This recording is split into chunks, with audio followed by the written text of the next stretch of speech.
Hi, this is Kamera. My first few minutes with God, day number 316, Matthew chapter 27, Mark chapter 15. Judas, feeling guilty, he went back to the chief priests and elders and told them that he had betrayed Jesus. He was an innocent man. He's like, I have sinned. They're like, well, that's not our problem. Yeah, that's your responsibility. What do we have to do with this? Well, Judas throws the silver back at them. He, feeling so guilty, he goes and he hangs himself.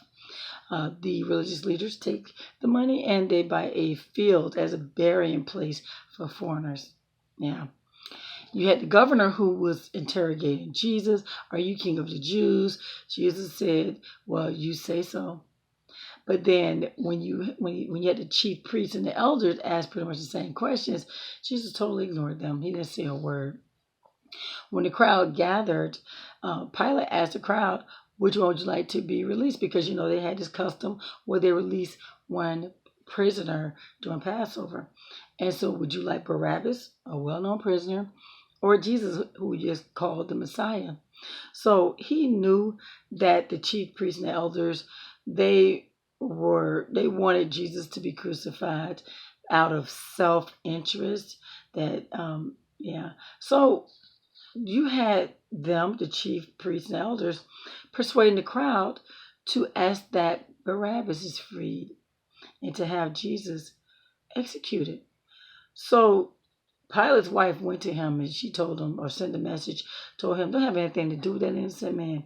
She told him that I suffered a great deal today because of a dream about him or because of him. And so the crowd called out to free Barabbas. Pilate was like, seriously? What do you want me to do with Jesus? Crucify him. And so Pilate was like, wow, what crime has he committed? They're still saying, crucify Jesus.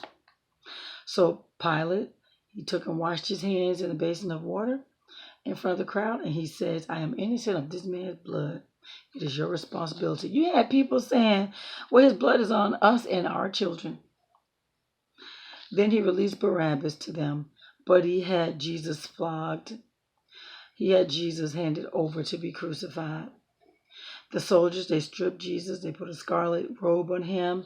And then they twisted together a crown of thorns, and and set it on his head. And they put a staff in his hand. They mocked him, knelt in front of him, and said, Hail, King of the Jews. Yeah. So they spit on him. They took the staff and struck him on the head again and again. These people, just cruel.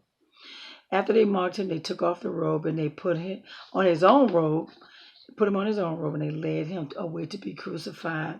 They forced this man named Simon from Cyrene to carry the cross in place of Jesus because, I guess, to help him. They beat him not that bad, really, to help him.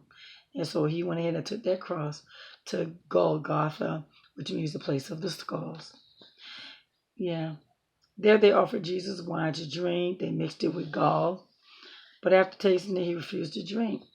When they had crucified him, they divided his clothes by casting lots. And they sat there and they just kept watch over him. Above his head was written, on top of it, the charge, what he's being charged for. This is Jesus, King of the Jews. You had two rebels who were crucified with him, one on his right and one on his left. But get this, people were passing by was mocking Jesus. They were not. You're supposed to be able to do all this. I see you save yourself. Isn't that something? But they really mocked him really bad. These were people, a lot of them, they knew Jesus. They're just being cruel.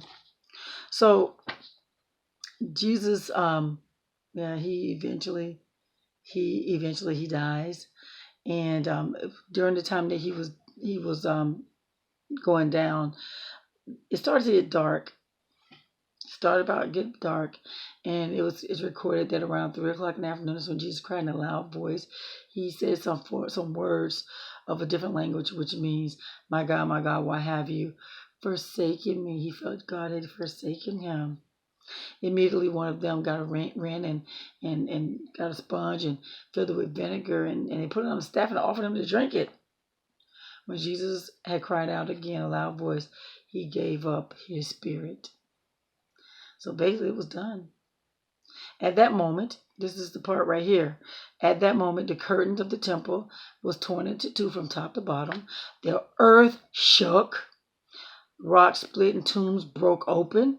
The bodies of many holy people who had died were raised to life.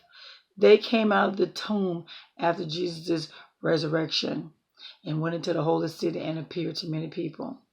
When the centurion and those who were with him, was guarding Jesus, saw the earthquake and all that had happened, they were terrified. And they were like, surely he really was the Son of God. Isn't that something? But then, you have many women who were there too, watching from a distance. They had followed Jesus from Galilee, the ones who had cared for his needs. And among them was Mary Magdalene, Mary, his mother, and the mother of Zebedee's sons. As evening approached, there came a rich man named Joseph. He went and he was rich and he had a tomb, and he was also became a disciple of Jesus. He went and asked for Jesus' body, and Pilate gave it to him. So he wrapped Jesus in this nice, clean, new cloth, placed him in his new tomb, and he rolled. After he placed Jesus, and he rolls the tomb closed, the entrance closed. Mary Magdalene and the other Mary, they sat opposite the tomb. The next day, the chief priests and the Pharisees, they went to Pilate and pleaded that they secured Jesus' tomb because they felt that the disciples would come and take Jesus' body. Anyway, Pilate told them to go ahead to the tomb, secure it, send some guards as well. So they went and made the tomb secure by putting seal on the stone and posting guards. Isn't that something? So it was 9 in the morning when they crucified Jesus. The written notice of the charge against him read, King of the Jews. Those crucified with him also heaped insults on him. Isn't that something? Jesus was tortured by many. So you have people again who was watching from a distance. And so that's basically it. Jesus is placed in that tomb, and the tomb is sealed.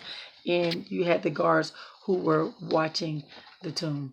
So there you have it, guys. That's day number 316. And then you had Matthew chapter 27, Mark chapter 15. You have a God-filled blessed day.